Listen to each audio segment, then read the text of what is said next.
The lights in the studio were warm, but the air had grown cold. She leaned back in her chair, that signature grin curling at the edges of her lips, not with affection, but with assurance. The cameras were rolling, the world was watching, and she had just heard something she couldn't resist mocking. Obedience to God, Pope Leo XIV had said, his voice soft, steady, anchored in something deeper than confidence. It is not fear. It is trust in its purest form. Oprah laughed. It wasn't loud. It wasn't harsh. But it carried weight, the kind that dismisses, the kind that belittles without raising its voice. A ripple of uncertain laughter followed from the audience. Some looked around to gauge whether it was safe to agree. Others smiled, not because they understood, but because they didn't want to seem left behind. The Pope, dignified and unmoved, simply returned her gaze. But it wasn't he who would speak next. Cardinal Luis Antonio Tagle had been silent. Observing. His hands rested gently in his lap, his eyes lowered not out of submission, but discernment. He had traveled through jungles and war zones, comforted mothers who'd buried children, broken bread with prisoners whose chains were more than metal. And now, he was sitting in a studio built for applause, but he had not come to entertain. There was a stillness around him, like the moment before a storm breaks, not of chaos, but of clarity. He raised his head. And what followed would not be remembered as a rebuttal, nor a defense, nor even a sermon. It would be remembered as a moment when time seemed to stop. A moment when mockery met mercy, and mercy didn't flinch. When Oprah Winfrey chose that moment to mock the sacred, she believed the world would reward her for her boldness. She believed faith was something to be handled, questioned, even cornered. But what Cardinal Tagle said next would not only leave her without words. It would leave a room full of thinkers, speechless. Now, tell us, where are you watching from? It was billed as a conversation, an open dialogue on belief, meaning, and the soul's place in a fractured world. But what unfolded was no mere interview.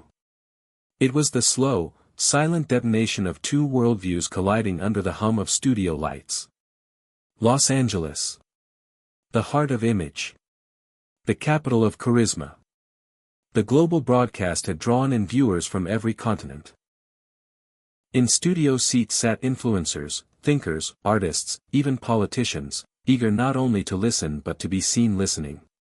Outside, millions watched from phones, televisions, cafes, and pews. At the center of the set, framed by gentle lighting and polished glass, sat Pope Leo XIV. No jewelry glinted on his hands. No grand robes cloaked his figure. He wore white, not the white of power, but of peace. The man who had once stepped down from the Pope Mobile in the middle of a protest to kneel and pray with a grieving mother. The man who refused security detail in Gaza so he could carry a wounded child out of a bombed hospital. The man who had taken his ring, his papal symbol, and placed it in the hand of a Sudanese widow who had nothing left but her dignity. He did not smile often. But when he did, it broke people, not from charm, but from the weight of gentleness. Those who had known wealth bowed before him without knowing why. Those who had only known suffering wept at his feet without knowing how. Across from him, Oprah Winfrey. A woman who had shaped culture with the tone of her voice and the depth of her questions. Revered for her rise from pain to prominence, respected for her generosity and wisdom, feared for her influence. She had given voice to the voiceless for decades, and now, in what some called the spiritual chapter of her career, she sought not just to ask, but to probe. To challenge. Her audience trusted her. Her questions were never careless. But they were never without aim. And then, there was Cardinal Luis Antonio Tagle. He was not scheduled to speak. Not at first. He had been invited as an observer. A silent presence. The man many quietly called the soul behind the throne. He had grown up in Manila's slums, served in churches with leaking roofs, and learned theology not from books, but from broken people who had nothing but hope. His sermons were not famous, but unforgettable. His presence was not loud, but it stayed with you. He had washed the feet of addicts, held the hands of executed men, buried infants no one else would bury. His theology was not sharp like a sword, it was warm like a wound that had healed but never scarred over. And now, seated just off camera, he watched as two giants exchanged words that would soon echo far beyond the walls of any studio. This was not a discussion between celebrity and clergy. This was a confrontation between what glitters, and what glows. The stage was lit. The audience leaned in. The world watched. And the war between applause and truth had begun. This wasn't just a talk show. It was a collision between kingdoms, the platform of power, and the voice of heaven. If you've ever found yourself caught between influence and conviction, between what's popular and what's sacred, this is the story that will show you what silence can reveal, and what truth sounds like when it walks into a room. Subscribe to God's message for souls now, because the moments that shape eternity don't come with commercials. But if you choose not to subscribe, go into the comments and tell the world why truth spoken without theatrics still makes you uncomfortable. She began as she always did, with warmth, grace, and the tone of someone genuinely seeking understanding. Her voice carried the kind of familiarity that made strangers confess their deepest wounds. But today, her words were carefully shaped with steel beneath the softness. "Your Holiness," she said, her eyes fixed gently on the man in white, "do you ever worry that faith is sometimes limiting? That it tells people who they can be, and who they can't?" There was no shift in the Pope's expression. No sign of offense. Only a pause. He waited, not because he was unsure, but because he respected the weight of every word that passed through him. And then he spoke, slowly, tenderly. "Faith," he said, "is only limiting, to the ego. But to the soul, it is freedom. Like the banks of a river that give the water direction, or the walls of a home that let love dwell in safety." A hush settled. Even the studio lights seemed to dim beneath the gravity of the answer. But Oprah was not done.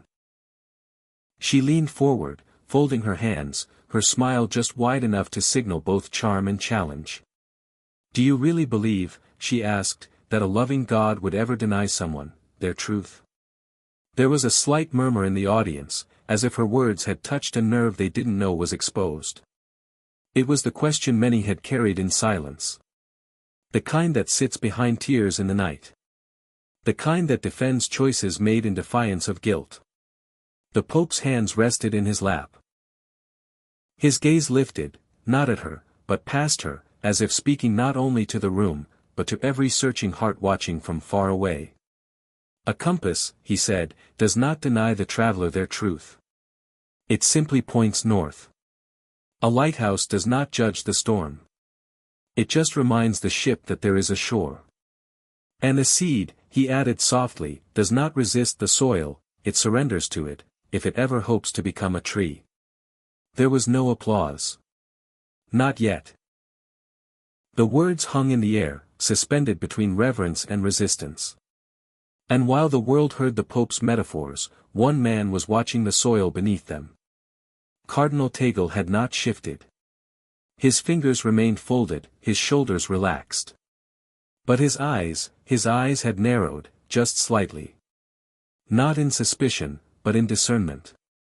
He was not observing a dialogue. He was listening for the tremor beneath her question, the echo behind her words. He knew what she was asking. He knew what she was guarding.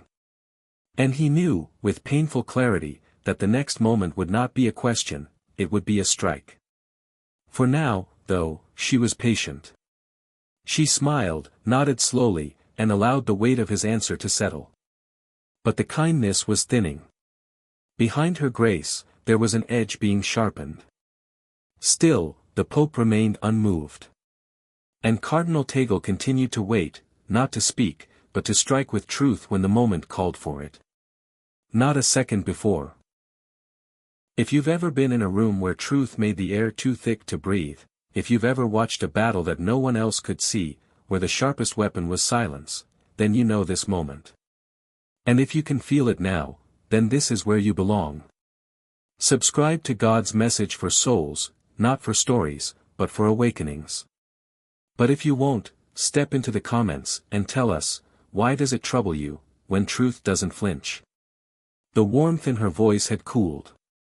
Her tone, still soft, still composed, now carried the unmistakable weight of sharpened intention. So, Oprah asked, her eyes narrowing just enough to signal the pivot, when you say, truth, whose truth is that? It was no longer a question. It was a challenge veiled in civility. And it landed in the air like a stone dropped in still water, subtle, but spreading. Pope Leo XIV did not recoil. He never did. He blinked once, slowly. And then, without the need to defend, he answered. Not with argument, but with memory. There was a boy, he said, 8 years old. In Mosul. The room grew still. I had come to pray with the families who had lost everything in the siege. We stood in the rubble of what used to be a church. He was barefoot, covered in dust. He walked up to me and asked, in the softest voice, will Jesus still love me, even if I never meet a priest? There was a pause. The audience leaned in. Not because they were curious, but because they felt the ground beneath their beliefs begin to shift. The Pope's voice dropped to a whisper, the kind that carried more weight than any shout. I held his face in my hands and said, yes. Because truth is not a doctrine. It is a person. And he finds those who seek him. The silence in the studio was no longer respectful. It was reverent. The kind of silence that feels like prayer even among those who don't know how to pray. But Oprah did not surrender the moment. She pivoted, not harshly, but surgically.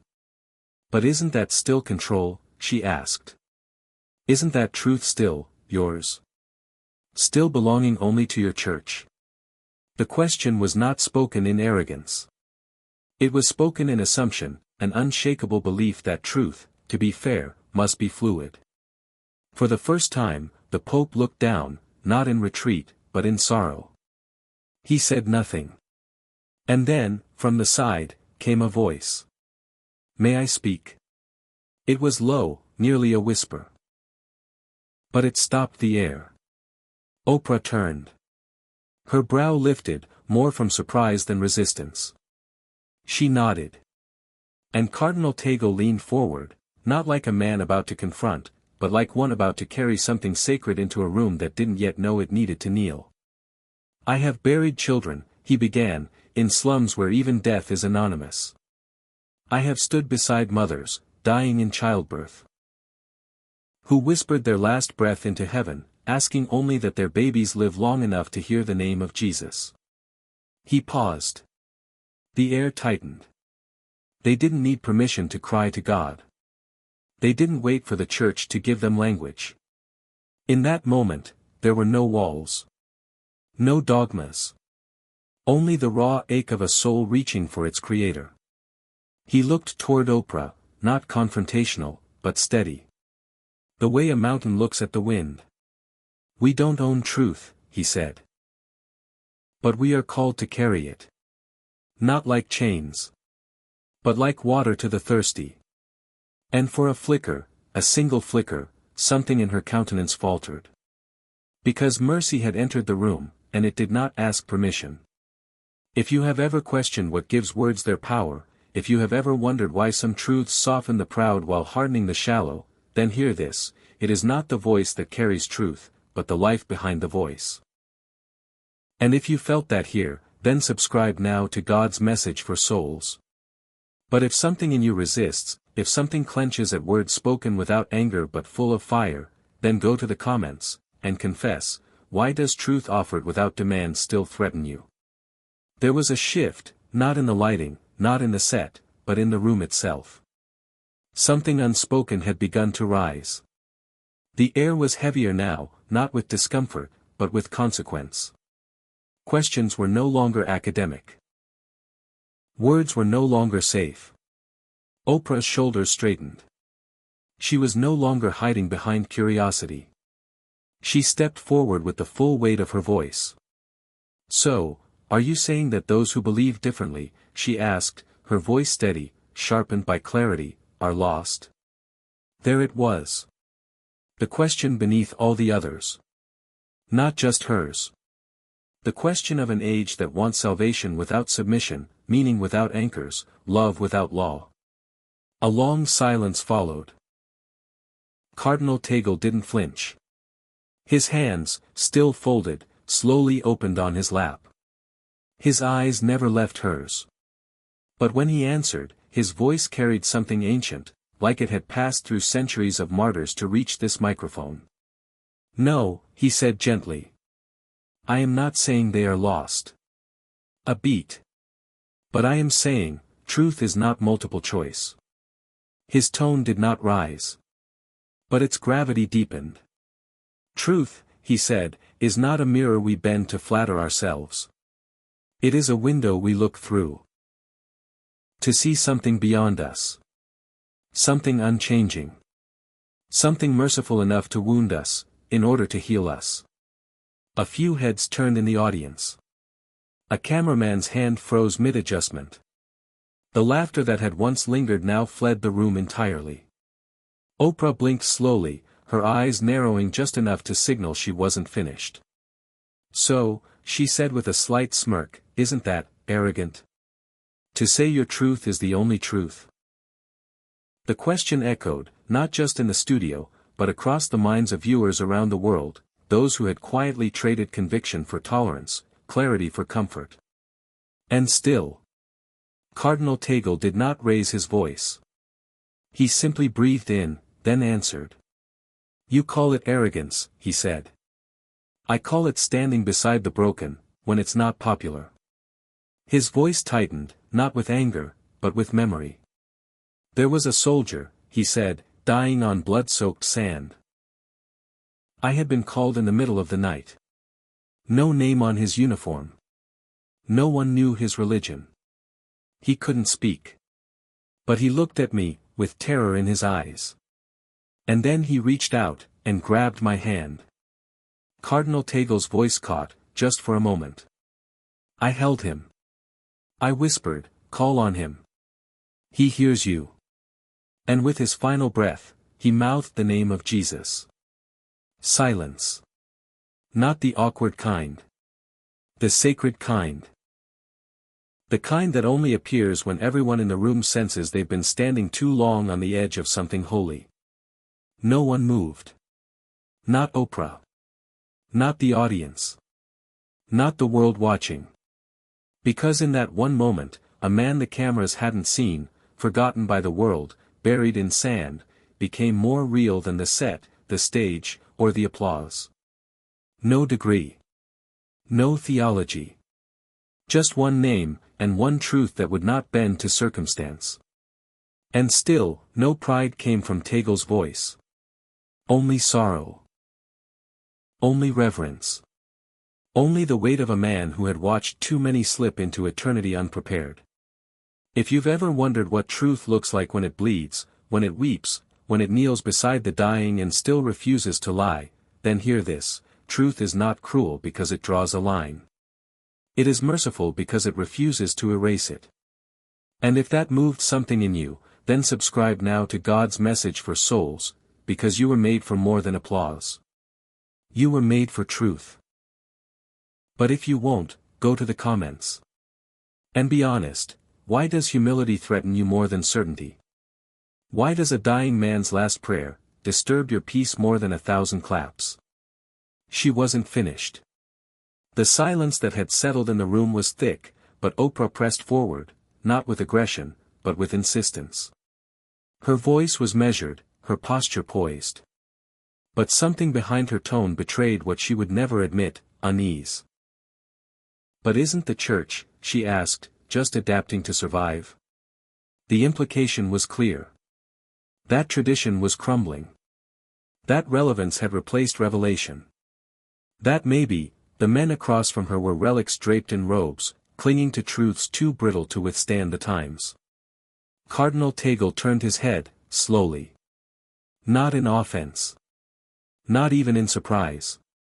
But with the quietness of someone who had heard the question before, not once, not twice, but 1,000 times. Always from different lips, but always from the same wound. He answered without shifting in his chair. "We're not adapting," he said, "we're awakening." There was no applause. Just air growing thinner with every word. "For too long," he continued, "the world has mistaken change for progress. But change without roots is collapse." He paused, letting the sentence land. Then he leaned forward, slightly, just enough to close the distance between the stage and the soul. "You confuse love with approval," he said. "But Jesus dined with sinners. He touched lepers. He sat with outcasts. And still, he didn't join their sin." There was no condemnation in his tone. Only clarity. "And today," he continued, "many believe if we do not celebrate every path, we must hate the traveler. But that is not the gospel." He looked out over the studio audience now, his voice steady but firm. "You confuse engagement with endorsement, and silence with weakness." The effect was immediate. A few audience members stirred in their seats. A woman lowered her eyes. A man who had been nodding now sat still, his hands clasped tightly in his lap. Others didn't move at all. The kind of stillness that comes when the truth has gone too deep to ignore but too sharp to embrace. Oprah didn't speak. Her lips parted slightly, as if forming a response, but no words followed. Her shoulders dropped, not in defeat, but in something more vulnerable, recognition. Not of agreement. But of truth's presence in the room. Cardinal Tagle didn't press the moment. He simply let the silence bloom. Because wisdom doesn't demand applause. It waits, until hearts catch up. The studio.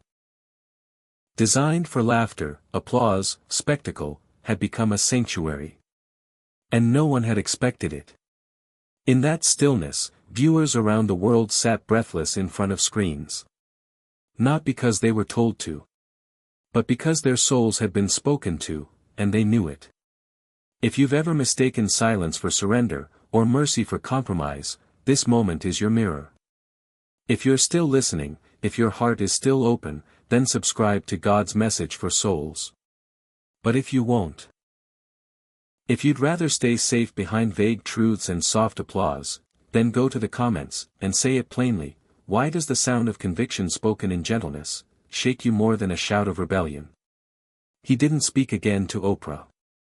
He didn't need to. The room had shifted. The battle beneath the dialogue had already been fought, not with volume, not with brilliance, but with something far rarer, stillness rooted in eternal things. Cardinal Tagle turned, not to the host, not to the audience, but to the camera. To the unseen millions scattered across time zones and bedrooms and silent corners of searching hearts. His eyes, usually lowered in humility, met the lens with piercing gentleness. And for a moment, it felt as though he was no longer speaking into a studio, but into souls. "This," he said, voice low, "isn't about Oprah." He let the sentence breathe. "It's about us." He didn't need notes. He didn't need applause. His voice took on the weight of a father who knows his children are lost, but not beyond return. To the doubter watching this, not because you believe, but because you're tired of pretending you don't, he said softly. To the one who was wounded by religion but still carries a hunger for something pure, to the angry. The exhausted. The ones who walked away not because they stopped loving God, but because they stopped trusting his messengers, he paused. "We all want to be seen," he said. But truth doesn't just see us. It sees us fully, and still, loves us.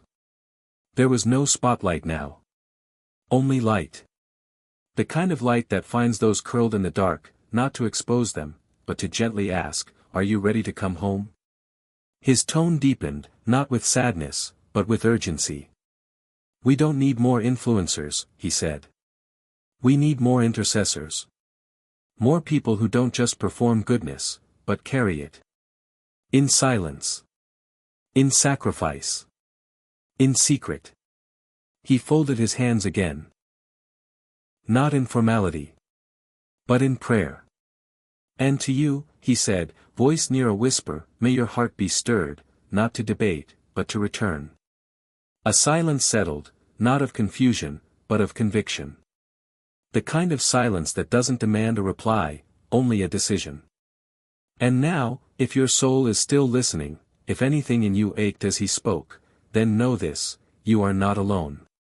If you've ever felt mocked for believing, this space was carved for you. The camera didn't cut to commercial. No one dared to speak. No music swelled to fill the silence. The moment had become too sacred for editing. And now, the narrator returns. What would you have said, sitting in that studio? Would you have clapped, because it was expected? Or cried, because it finally pierced something you've kept guarded for years? Would you have nodded with the crowd, or stood alone with the truth? These are not just questions for the audience in that room. They are questions for you now, wherever you sit. In a kitchen late at night, in a car parked under streetlight silence, in a quiet room with earbuds in and no one else watching. This moment is yours. Not for entertainment, but for examination. Because there are moments that pass. And then there are moments that press. Moments that do not ask you to feel, but to face something. And now, you must ask yourself, did you hear a story? Or did you hear a summons? Did you come for dialogue? Or did you leave with conviction? The room may be empty now. The studio lights may be dimmed. But the words spoken have not vanished. They follow you. So here is the only blessing that remains to be spoken, one you can accept or resist, but never erase. May we all seek truth with humble hearts, and never mistake applause for anointing. If that truth stirred something deep in you, if you heard more than words today, then subscribe to God's message for souls. Not for stories, but for awakenings. Still won't? Then step into the comments. Say it boldly. What part of this truth made you uncomfortable today?